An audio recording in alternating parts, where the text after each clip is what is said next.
Good afternoon and welcome to Big Thinking. Bon après-midi et bienvenue à notre série de causeries Voir Grand. My name is Sandra Lapointe and I'm a member of the Board of Directors of the Federation for the Humanities and Social Sciences, the national voice for over 90,000 researchers in Canada. The Federation's membership comprises over 160 universities and scholarly associations across the country. Today's event will take place in English with interpretation into French. L'événement d'aujourd'hui se déroule en anglais avec interprétation simultanée en français. To begin with, I'm speaking today from Hamilton, home to McMaster University. And I would like to recognize and acknowledge that McMaster University is located on the traditional territories of the Mississauga and Haudenosaunee nations, and within the lands protected by the Dish with One Spoon Wampum Agreement. Would also like to acknowledge that the Federation office and most of the staff are located on unceded traditional territory of the Algonquin Anishinaabe Nation. Federation board members, speakers, and audience members for today's event are participating from across the country, and so we also extend our respect to all First Nations, Inuit, and Métis people for their valuable past and present contribution to this land. The Big Thinking Lecture series is committed to creating opportunities for researchers to challenge and inspire policymakers, citizens, researchers, the media, and community members on the critical questions of our time. We're very excited to be partnering with the Canadian Institute for Advanced Research, CIFAR, on today's event. Over 1,000 people have registered to attend, which speaks to the importance of Will Kymlicka's work on inclusion and exclusion in Canada. A few housekeeping notes for the virtual Big Thinking before we begin. You will notice that the YouTube chat box is open for comments and discussion. During the audience Q&A after today's talk, you will be able to submit your questions by typing them into this chat box. You can also join the conversation on Twitter using the hashtag BigThinking. We're pleased to acknowledge the support of Big Thinking's parliamentary sponsor, Greg Fergus, MP for Hull-Elmer, and Parliamentary Secretary to the President of the Treasury Board and to the Minister of Digital Government. Thank you, Greg, for your continued support of Big Thinking. We would also like to thank our friends and partners at the Social Science and Humanities Research Council for their support to the Big Thinking series. We're pleased to have with us today Ted Hewitt, President of SSHRC, and I will now pass the floor to Ted to introduce today's speaker. Ted. Merci, Sandra. Good afternoon, colleagues, senators, members of parliament, other distinguished guests. Au nom de tous et toutes, ici, j'aimerais remercier les organisateurs de la causerie d'aujourd'hui. J'aimerais également souligner l'apport de l'Institut canadien de recherche avancée, qui est partenaire de cette causerie Voir Grand. The humanities and social sciences, as we all know, are absolutely critical in this era of rapid and accelerating global change. Surviving, thriving in the context of some of the profound shifts we are witnessing of late requires new thinking, new ways to use knowledge and ideas, and that's precisely what our disciplines deliver, providing not only insight, but innovative solutions to some of the most pressing societal issues that we're facing today. Et c'est pourquoi des activités comme la causerie d'aujourd'hui sont tellement importantes. Elles donnent l'occasion de dresser le bilan de ce que nous faisons pour améliorer la qualité de la vie et rendre la société plus juste et plus équitable. Today's presentation is really timely. The crisis of the global pandemic has brought to the forefront long-standing societal issues and inequalities. Movements such as the Black Lives Matter are being mobilized across the globe, and calls to action are presented and gaining momentum to address discrimination, racism, and injustice. The heightened focus on the need to be more inclusive, to be a more inclusive society, is challenging our behavior and perceptions and causing us to discuss their powerful effects. Dans le cadre d'échanges comme celui d'aujourd'hui, nous écoutons et nous apprenons, et cela nous aide à préparer l'avenir. Je suis donc absolument ravi de vous présenter notre invité, Will Kymlicka. As Canada Research Chair in Political Philosophy at Queen's University, Dr. Kymlicka has led thinking on issues around multiculturalism, citizenship, and justice. Ses travaux novateurs qui portent sur le lien entre la démocratie et la diversité et depuis peu sur l'éthique animale lui assure une place parmi les penseurs les plus influents du Canada. Dr. Kymlicka's research has forced us to rethink inherited ideas of social membership and political citizenship so we can better recognize the genuine diversity of contemporary societies. In recognition of his renowned career, Dr. Kymlicka was awarded the 2019 SSHRC Gold Medal, which is an award given annually as part of SSHRC's suite of impact awards to a researcher who demonstrates exceptional quality and whose work has significantly influenced knowledge in their field. Les prix Impact de CRSH visent à souligner les meilleures réalisations des chercheurs et d'étudiants des cycles supérieurs qui sont démarqués dans le domaine des sciences humaines. Nous annoncerons bientôt le nom des lauréats des prix Impact 2020. Restez à l'affût.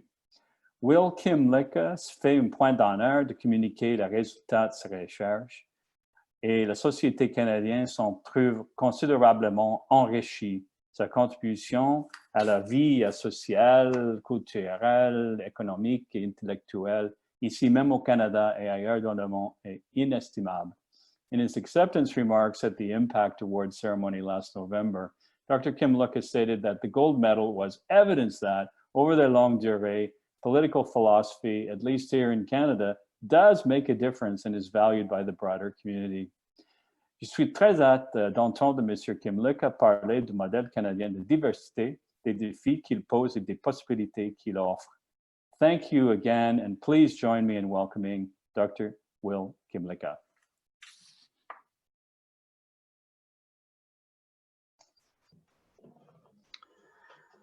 Thank you, Ted, for that very kind introduction.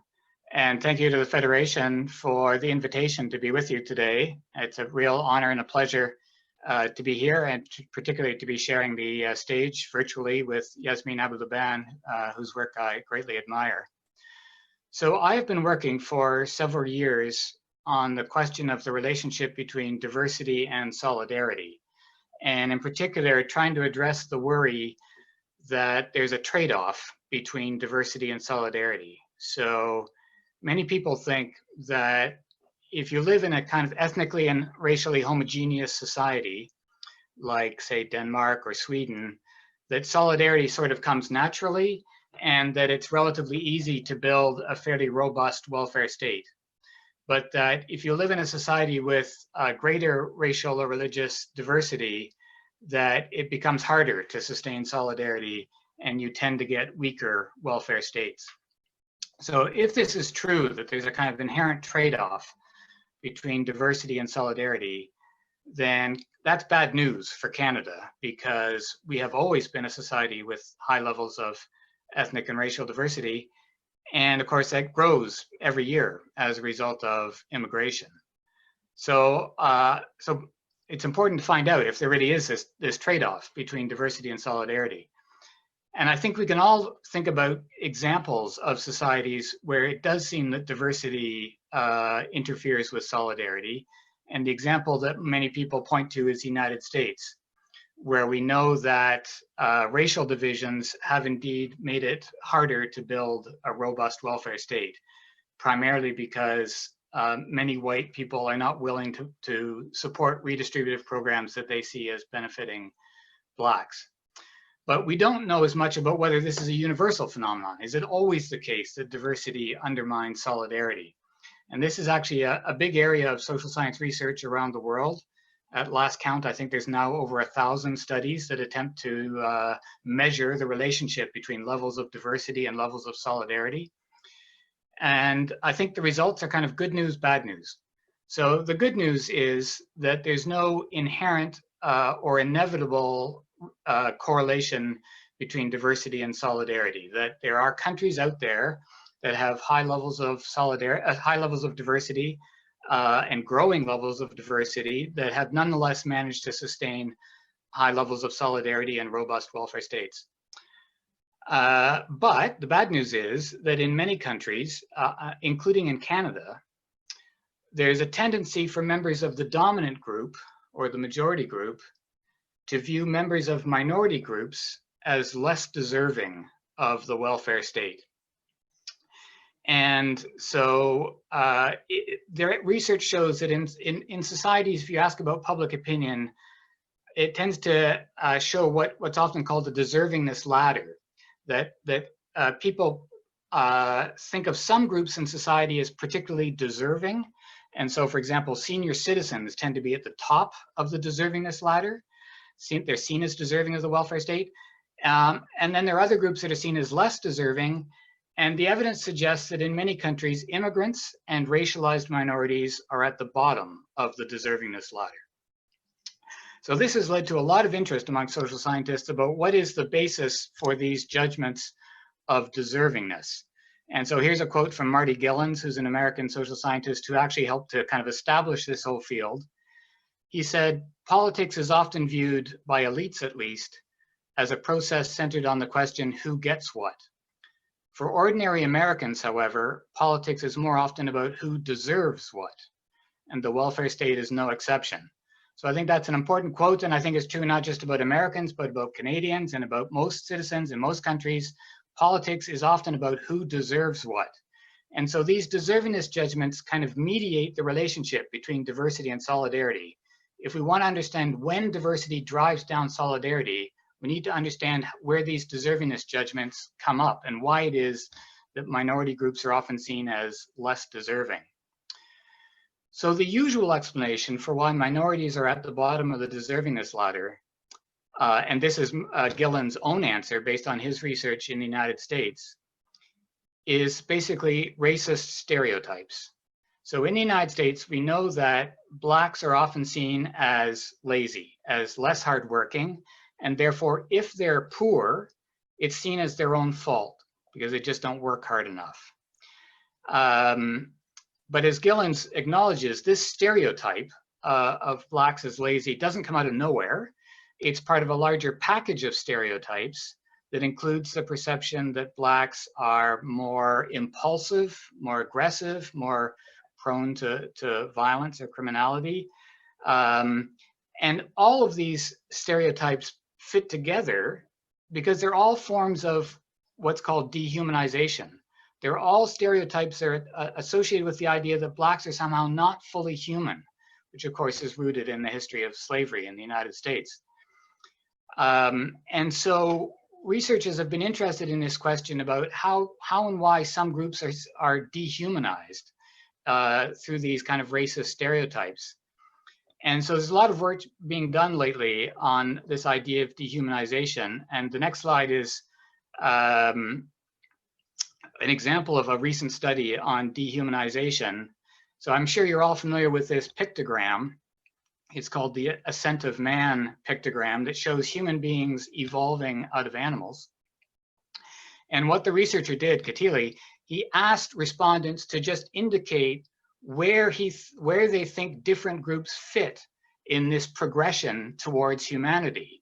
And it turns out that respondents are actually quite prepared to say that certain groups, like Blacks or Latinos or Muslims, are less fully progressed towards humanity. They're stuck back at an earlier stage of animality as compared to whites.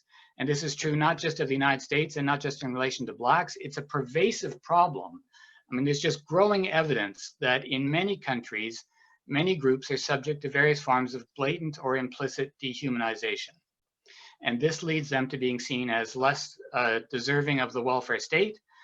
But of course, these dehumanization judgments have many other effects. I think recent political events indicate that one consequence of being dehumanized is that you're much more likely to be subject of police violence, for example. This is one of the central motifs in the Black Lives Matter movement, if you're seen as less than fully human, you're much more likely to be subject to lethal political force. Okay, so this is one obstacle we face in Canada and in other countries to inclusive solidarity, is that certain groups are subject to dehumanizing racist stereotypes. And we need to figure out a way to address that through various strategies of rehumanization. And Yasmin in her comments will talk about some of the work around that topic. However, I don't think that's the only obstacle we face. I think there are other factors at work that explain why minorities are at the bottom of the deservingness ladder. So one way to think about this is to go back to the idea about hard work and laziness. So in the United States, we know that Blacks are seen as lazy and less hardworking by whites, and therefore less deserving. But now think about immigrants in Canada. Do Canadians think of immigrants in general as lazy? That's actually something we've had a fair number of surveys on, and the surveys show that Canadians don't, in general, think of immigrants as lazy. Actually, some surveys have suggested that most Canadians think that immigrants actually work harder than native-born Canadians, so that it depends on how the question is asked. Think similarly about issues about violence and criminality. The surveys show that Canadians do not, in fact, blame immigrants for increasing crime rates, for example. So if Canadians view immigrants as hardworking and as law-abiding, why would they not be seen as deserving of the welfare state? Why would they still be at the bottom of the deservingness ladder? So I think the answer may lie, this is my hunch, in perceptions about whether these minority groups have a strong enough attachment or allegiance to Canada. Do they have the right sort of attachment or allegiance to the larger society? So to use old-fashioned terminology, are they seen as being loyal to Canada or as being patriotic enough? So one of the reasons this issue came up in public debate a few years ago around the idea of Canadians of convenience. You may remember this debate initially about Lebanese Canadians. The perception was, and circulating in the media, that Lebanese Canadians, their real allegiance, their real attachment is to Lebanon. They just have a purely instrumental connection to Canada. Canada for them is just an insurance policy. The Canadian passport is just an insurance policy if things go badly in Lebanon, but they don't have any real affection or attachment or allegiance to Canada. And I think you've heard similar tropes about Hong Kong Chinese, having a purely instrumental connection to Canada. And if that's the way members of a minority group are perceived, it may affect whether we're willing to have solidarity with members of those groups, particularly if we think that the welfare state is built on the idea of a shared attachment to the larger society. So this is the idea that's associated with T.H. Marshall. So here's a quote from T.H. Marshall.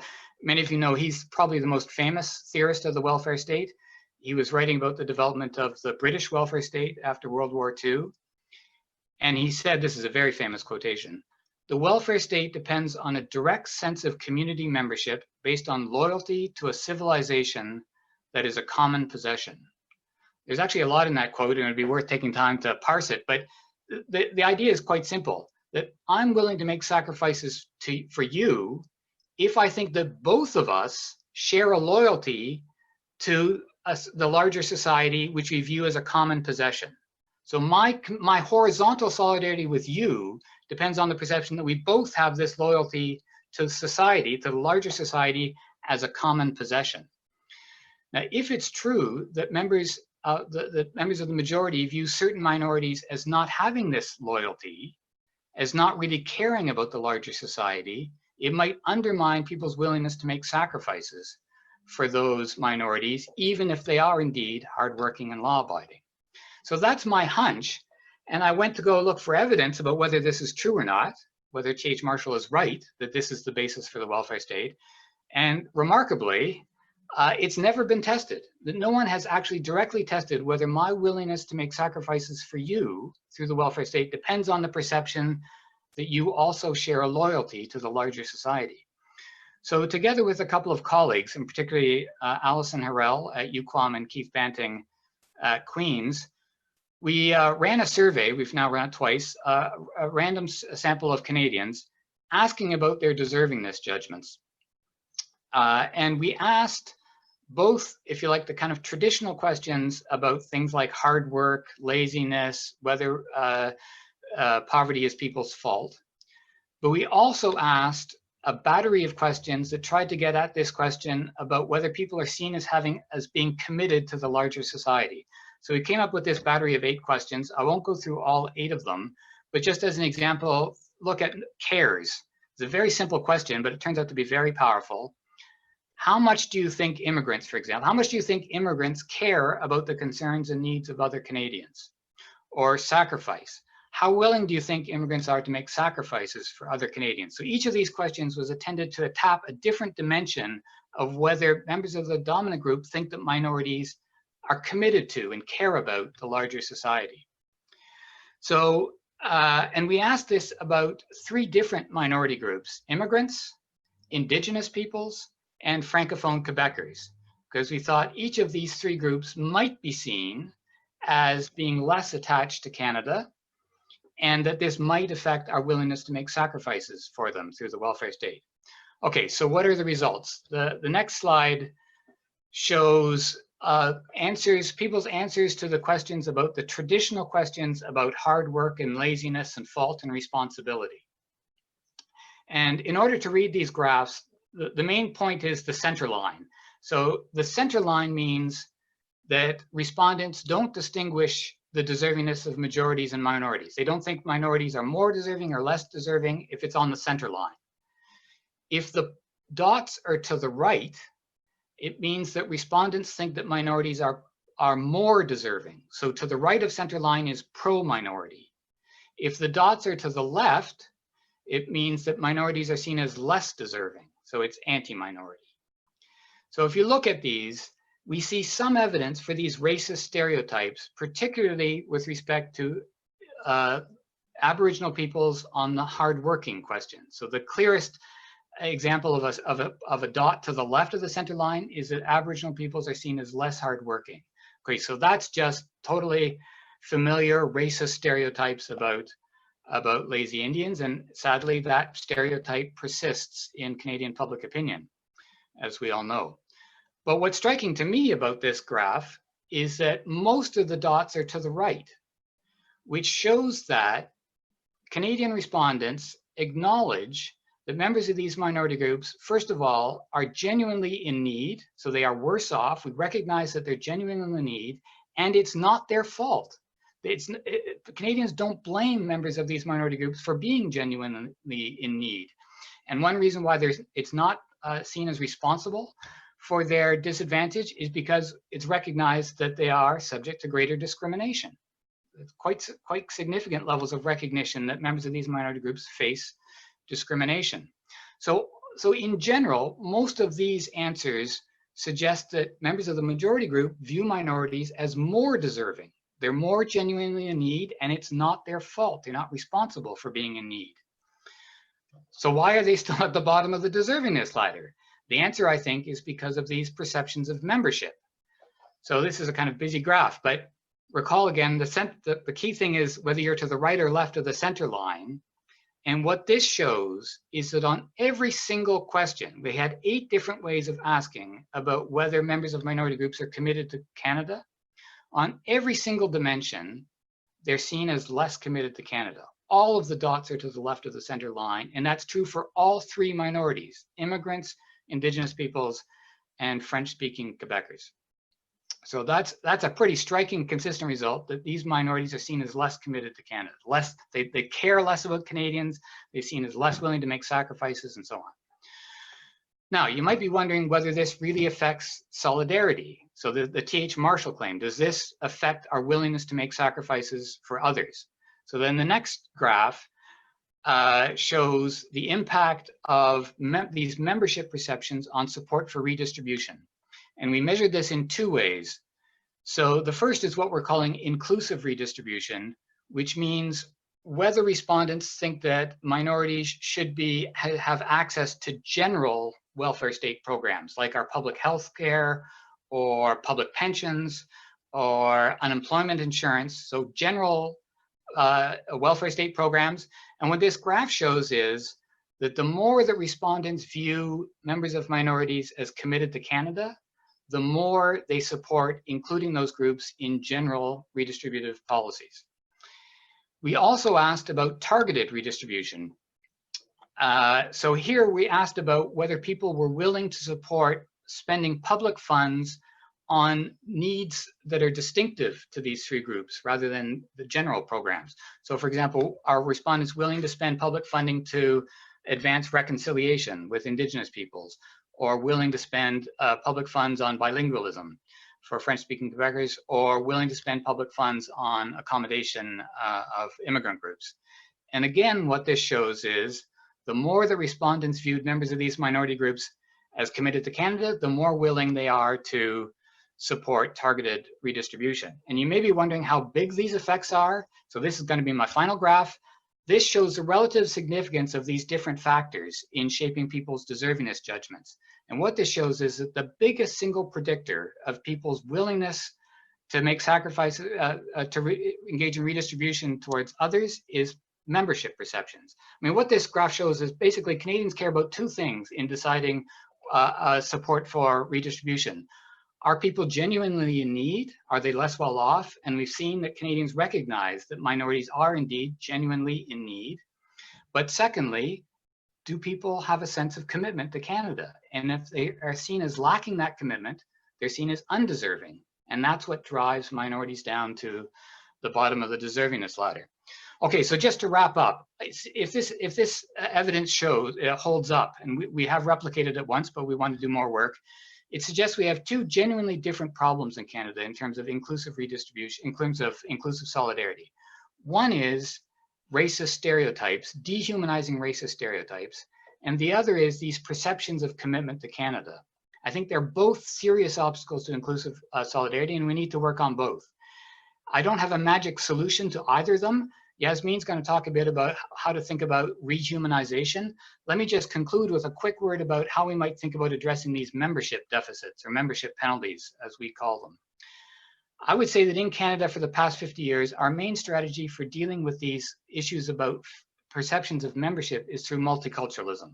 And I don't mean multiculturalism here in terms of the narrow federal policy, which is quite narrow in its scope and very, very limited in its public funding. I mean multiculturalism in a much broader sense as a kind of ethos or narrative about what it is to be Canadian.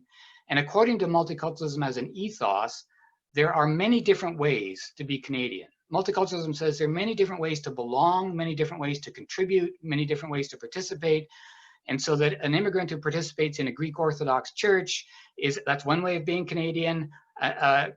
Participating in Francophone public institutions is another way of being Canadian. Exercising treaty rights is another way of being Canadian. So I think multiculturalism has had some modest success in expanding our ideas of what it is to be Canadian and and to pluralize our conceptions of membership. But what this data shows to me is that we still have a lot of work to do on that front.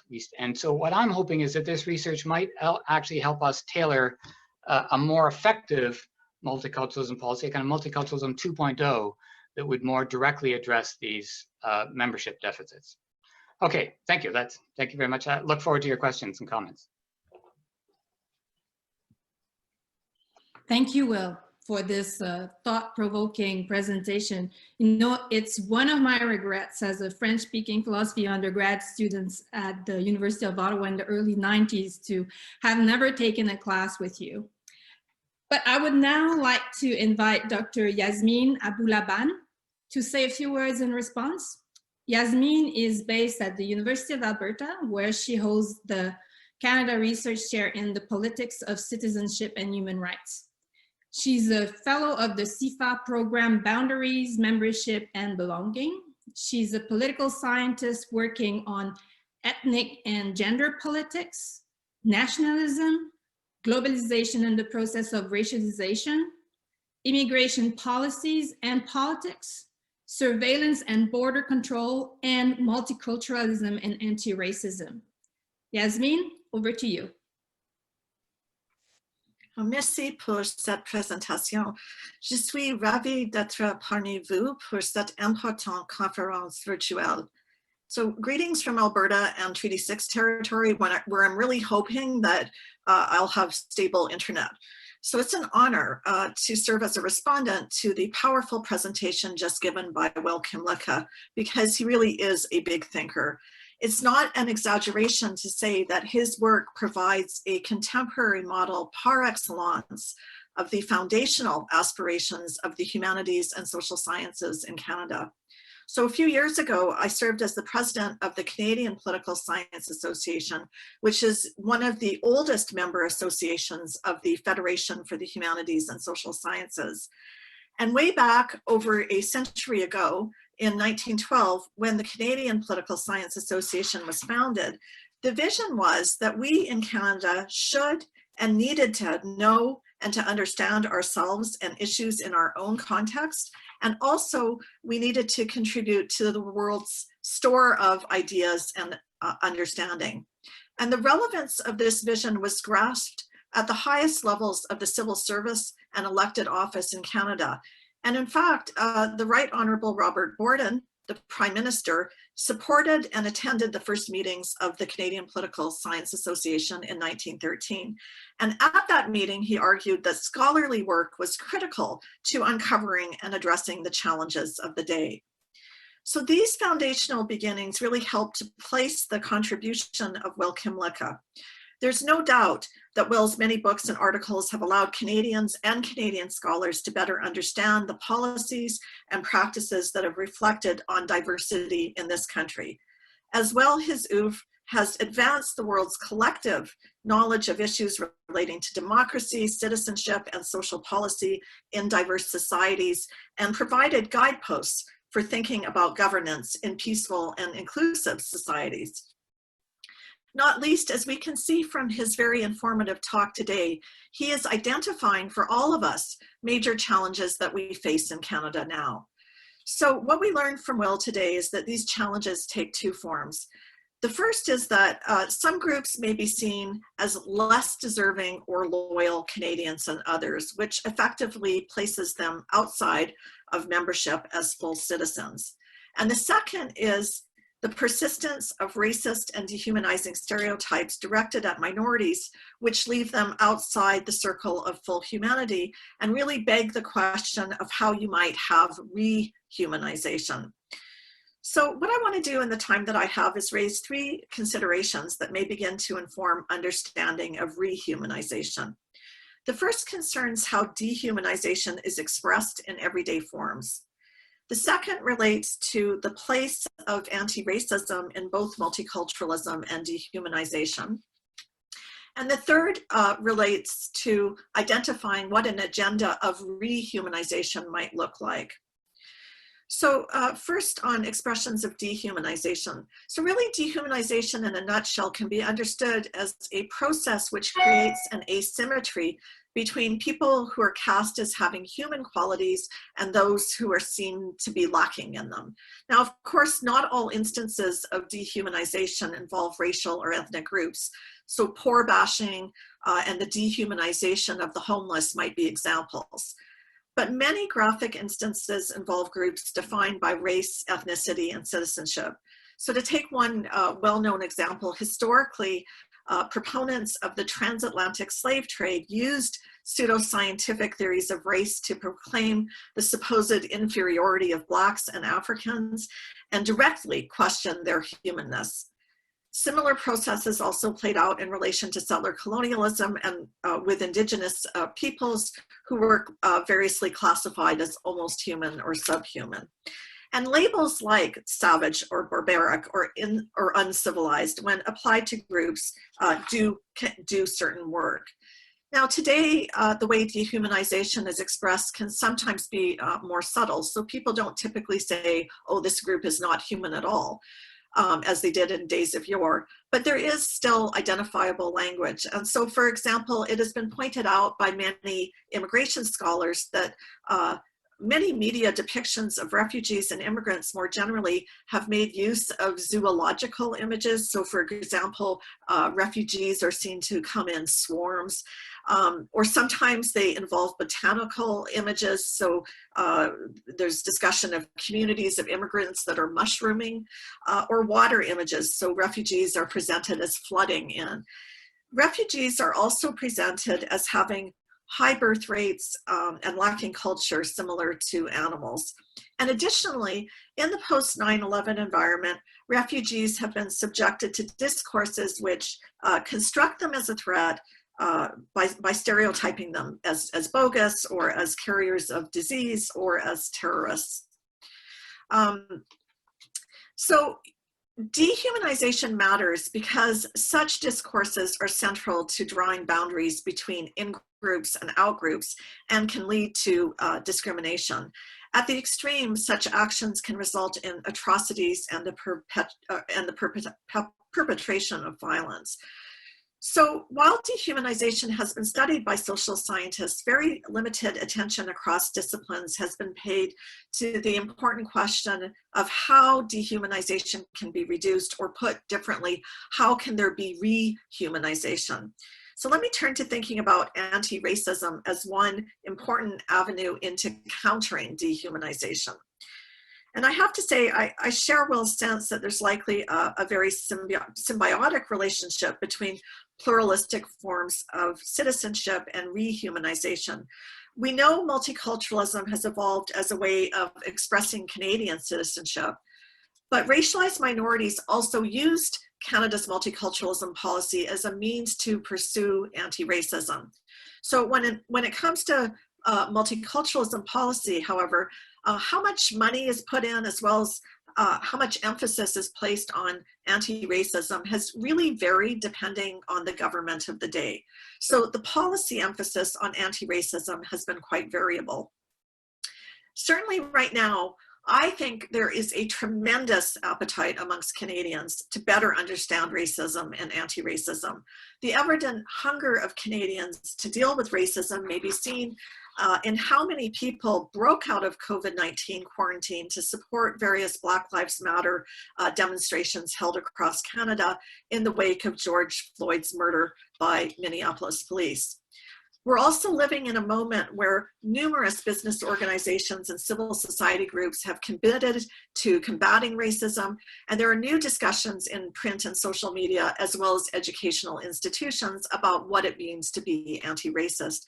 So I see this as a very hopeful sign for the prospects of countering dehumanization and a momentum to be built on. So turning to the last part of my comments and thinking more about an agenda of rehumanization, I believe understanding how racism is expressed can provide some clues. We know that racism can take individual forms. In fact, the COVID-19 pandemic has unleashed a torrent of individual acts directed towards members of Chinese or other Asian communities in Canada. And sadly, these acts are so numerous that it's compelled the Chinese Canadian National Council to open a reporting line to gather stories. There are institutional forms of racism. So for example, in BC, there's an ongoing provincial investigation of a hospital for staff treatment of Indigenous patients. But racism may extend beyond individuals or a specific organization like a hospital and be systemic, which is to say embedded in the procedures and practices of many public institutions. So as with racism, an agenda of rehumanization is not only about targeting messages to individuals or the general public, but may be also directed at specific institutions like the media or for that matter, multiple institutions.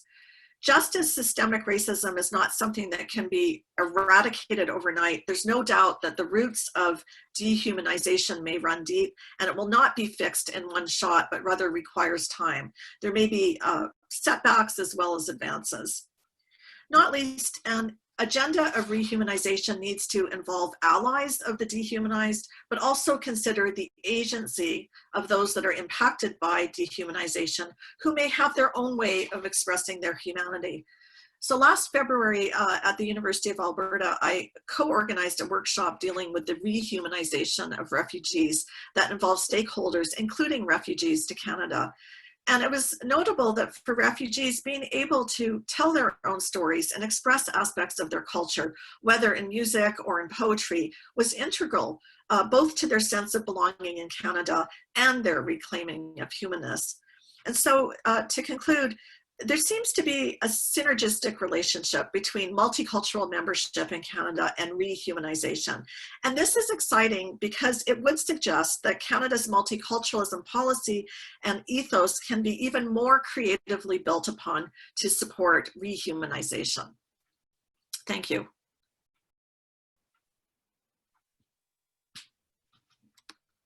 Thank you, Yasmin, for these remarks. It sounds like we have a lot to talk about during today's Q&A. I would like to invite both Yasmin and Will to take some questions from the audience, and we can really take questions for both Will and Yasmin. Remember, please, to submit your questions in the chat box on YouTube. I'll read the questions aloud and we can get started with a first question. I think people are very interested in the data. So first question from Jane K, who's wondering whether similar surveys have been done about the perceptions of settler Canadians to compare these perceptions with the others. So I believe this is a question for Will.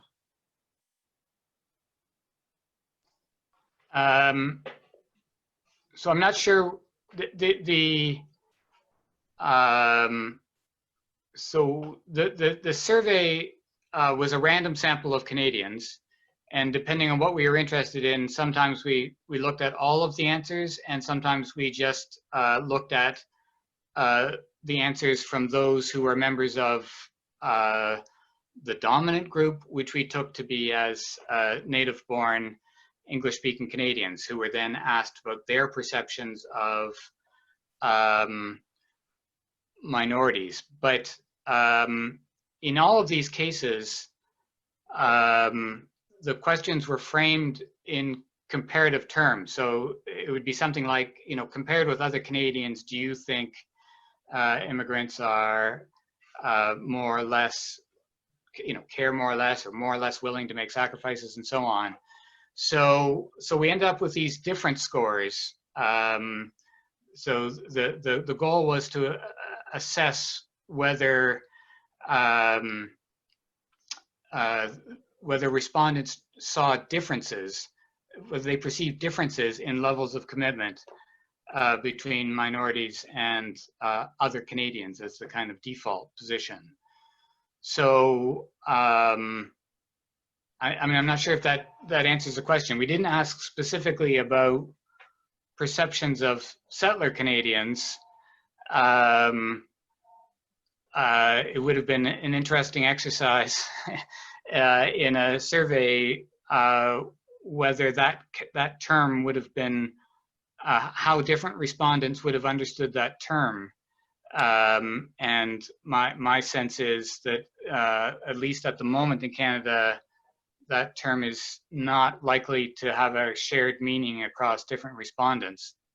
Although that would be an interesting exercise to actually find out what different respondents might associate with the term settler Canadians. Thanks for these methodological precision. There was actually a question from Rosie Kerr about the methodology. And in particular, she wanted to know whether the study collected demographic information about people filling out the survey. Yeah, so I mean, this was all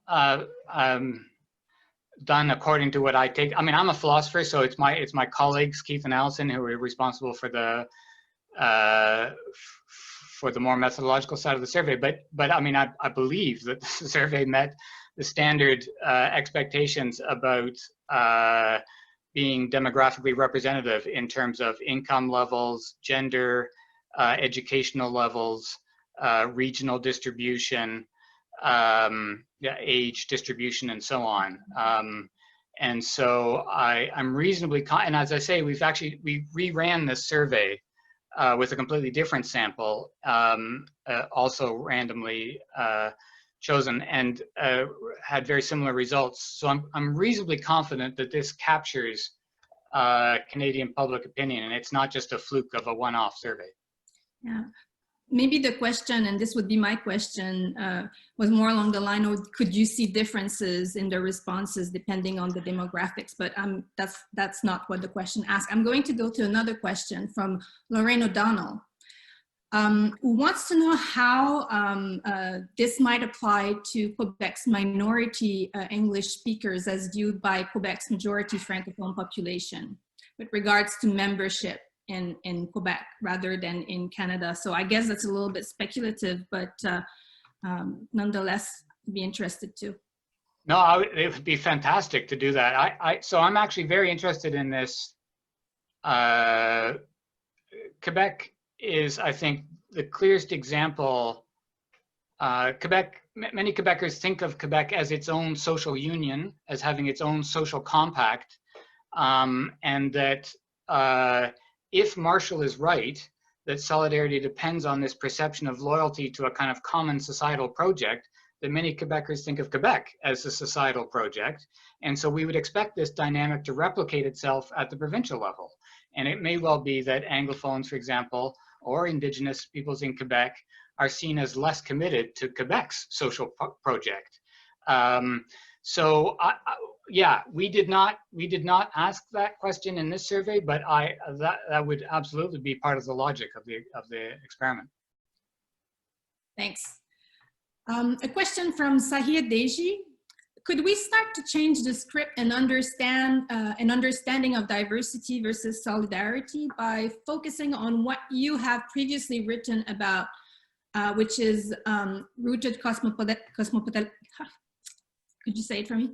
Cosmopolitanism. So that's a whole other issue which I'm very interested in. What is the relationship between national solidarity, which is largely what we were exploring in this survey, and global justice? So that's actually a completely different debate that has its own, in my view, kind of simplistic trade-off narrative, which is that that if you build national solidarity, that's going to make people less concerned about those who are outside the nation. So it makes people less cosmopolitan and less committed to global justice or international human rights or global poverty or whatever. I think the evidence actually is that for many people, nurturing a sense of national solidarity actually is a step towards a more cosmopolitan approach. There's some interesting work done on by what's called global good Samaritans. So in countries like in the Nordic countries, but I think to some extent in Canada, people's conception of what it is to be a good Canadian includes being a good citizen of the world. Now, we don't live up to that, so this is largely mythological, but I think it is part of the mythology of what it is to be a good Canadian is to, in fact, have some concern for the rest of the world. And we think that's one of the things that distinguishes us from Americans, again, mythology. And so there, the attachment to Canada doesn't come at the expense of global solidarity. It's actually a route towards global solidarity because part of what it means to be Canadian includes this idea of being a citizen of the world. And so that's another step. Let's say it's another stage and another step in the research process would be to figure out how these different conceptions of national belonging and national solidarity when they fit well with forms of cosmopolitanism. Right. Thanks so much. I have a very interesting question from a user named Spendif, and I would like to ask it to both Yasmin and Will. And the question is the following. Multiculturalism as a policy has been managed at a very high level, primarily national, for the last 50 years. Is it time to push ownership of this discussion to the local community level? And I'd like to ask maybe Yasmin to talk about this, if I'm sure you have ideas about that. Yeah, coming from Alberta, I do. I mean, it's interesting that the term multiculturalism is credited with an Alberta government initially in its articulation. So that's important to know about the history of it. And at different junctures and at different points, you know, multiculturalism was variously a provincial policy and also at local levels and municipalities. The one exception has been in Quebec, where the term multiculturalism was rejected in favor of interculturalism. And there's some work arguing that, you know, in terms of you know, kind of an ethos, there are a lot of similarities between multiculturalism and interculturalism. There's some debate on this, but so I mean, I think it is, I think it is important to sort of distinguish the federal policy, what might be elements of municipal or provincial policies that at various times in the last 50 years since multiculturalism was proclaimed as a federal policy have found a place in other jurisdictions. And then the ethos of multiculturalism. And I think it's interesting that Will was really pointing to the relevance of that ethos of multiculturalism for having an impact on how Canadians think about issues. Thanks. Will, would you like to add something? Yeah, just a very brief comment. So in some of the literature, people distinguish between kind of top-down managerial multiculturalism and a bottom-up social movement multiculturalism. I think those are different dimensions of the reality we live in, but I don't think we should view, you can tell I'm against these kind of binaries, seeing everything as having to choose one or the other. I don't think we have to choose between a government-led commitment, a real government commitment to promoting multiculturalism and a bottom-up social movement for multiculturalism. I think the evidence shows that in Canada, they can work together. They have sometimes been at loggerheads, but the government can play a role in facilitating social movement multiculturalism, just as social movement multiculturalism can play a very important role in holding governments accountable for their official commitments. But absolutely, we need to have shared ownership. If multiculturalism is to work, it needs to be something that we all take ownership of. Thank you. Here's an interesting question, and it's also addressed to both Yasmin and Will. Have you found that certain ethnic religious groups are more likely to dehumanize certain racialized and immigrant groups based on how these groups were viewed in the origin country, in their origin country? So it's an interesting, I mean, it's an important question. Let me answer it at a slightly different level. I think what the evidence shows is that the problem of dehumanization, I mean, we live in a world in which European colonialism was a fundamental world-shaping phenomenon, and which has driven race relations around the world. So a certain form of European racism has had this fundamental world structuring role, world historical structuring role. But it's not the only form of racism in the world. And there's evidence that we know that in other societies and cultures around the world, they have their own histories of viewing certain ethnic or racial groups as inferior. And they do sometimes bring those prejudices with them. So I remember a study showing, I mean, I don't want to unfairly single out a particular group, but showing that, for example, Chinese Canadians are just as prone to anti-Black racism as white Canadians, and a prejudice against Indigenous peoples. So it's not as if belonging to a visible minority, as we say in Canada, somehow renders you immune to engaging in these forms of dehumanizing. And so I think that actually is an effective pursuit of rehumanization needs to examine these different forms that have taken place around the world and in different cultures. Yasmin, would you like to add something? Yeah, I mean, I would just say, for decades, the United Nations has had, combating racism and discrimination on its agenda.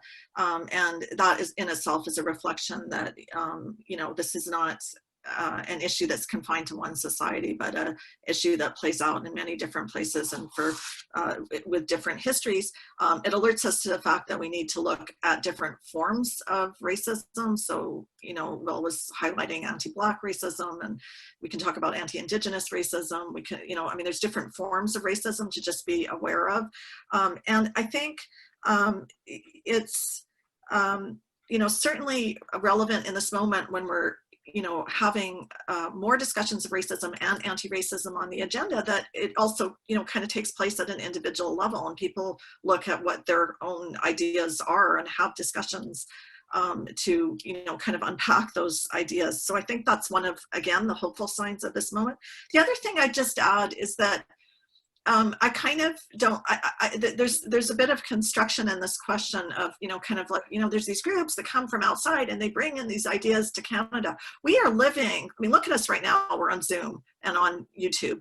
We are living in a digital world. The ideas are everywhere because of globalization. So they're not confined to one locale. And I think it also means that we have to be more creative in the ways that we think about multiculturalism and the kind of agenda, because we're different than we were 50 years ago, precisely because of new technologies and the rapid spread of ideas. And so I think that this would be again part of an agenda committed to dehumanization and a kind of new type of multiculturalism for the 21st century. Thank you. Another question from Sarah Swerdlick, and it's an interesting one. Instead of striving for pluralizing membership and striving toward rehumanization, should we not problematize people's perception that social support should be tied to loyalty of the state? Yeah, I imagine those are more like assumptions that people are making or biases, but Will, what do you think? Yeah, no, it's a fantastic question. So this is a big debate in political philosophy. So I'm a philosopher. This is actually a big debate in political philosophy, and why not just get shared humanity to do all the work? Why not just feel a sense of obligation to others as human beings? Why ask whether they're members or not? Why? So this is a cosmopolitan strand in political philosophy that says we need to get beyond ideas of membership because they just narrow the circle of solidarity. And so I get this is a big question. It would take a long time to answer, but I just think that I actually think there are two levels of moral obligation. There are certain things we owe to each other simply in virtue of our common humanity. We need to respect each other's common human dignity, our common humanity, and that gives us something like a list of human rights, universal human rights. But there are other obligations that arise because we are members of a shared society. And we can argue about which of our obligations fall into the membership box and which should fall into the, if you like, humanitarian box. Maybe at the moment we put too much in the membership box and we should put more in the human rights box. I'm open to that argument, but I don't think that we can get all the work that we need done just through the idea of what we owe each other as human beings. I think there are some real obligations that arise from membership in, participation in, contribution to a shared societal project. And if that's right, then we need to think about how to make sure that our conception of membership is pluralized and includes everyone who's genuinely a part of that society. Thank you so much. And it looks, unfortunately, like that's all the questions we have time for today. So Will, Yasmin, thank you for this insightful conversation. I would like now to invite CIFAR's Vice President of Research, Mark Daly, to deliver some closing remarks. Mark, over to you. Thank you, Sandra. Merci à tout le monde. Will, Yasmin, Sandra, et vous, our participants joining in from across Canada and the world. This has been a terrific discussion. I'm Mark, VP Research at CIFAR. CIFAR is a Canadian-based global research organization that convenes extraordinary minds like Will's and Yasmin's to address questions facing science and humanity. We're delighted to partner with the Federation on today's event that showcases the work of not just one, but two of our fellows. Will Kymlicka, today's keynote speaker, is co-director of a relatively new program called Boundaries, Membership, and Belonging, although based on Will's last answer, perhaps it should be Beyond Membership and Belonging. And he co-directs that with Irene Blumenrad from UC Berkeley. Together, they convene a group of sociologists, social psychologists, political scientists, economists, historians, and political and legal theorists, including Yasmin, to explore how the boundaries of social and political membership are drawn in the contemporary world. Core question they ask is, can we redraw boundaries in a way that is more inclusive without losing solidarity and the possibility of collective action? As this event demonstrated, these are important scholarly questions with potentially immediate critical lessons for our policymakers. While the BMB program is new, Will has in fact been a fellow at CIFAR since 2004. I'm very impressed with how he melds a normative interest in group and membership rights with research that is increasingly empirical, and how he models the managing of diversity and how that operates in practice. He asks whether and how these models can build solidarity across groups while simultaneously acknowledging differences. With all the challenges that our world has faced this year, Will's work, which deepens our understanding of stigmatization, becomes even more urgent. We know that those facing discrimination are more likely to encounter even greater hardship and further marginalization. Thank you to the Federation and MP Greg Fergus for sponsoring these big thinking discussions. And thank you to the Federation for the critical work it does raising the profile of Canada's outstanding scholars, including those from whom we've heard today, and for introducing these ideas and insights to our policymakers.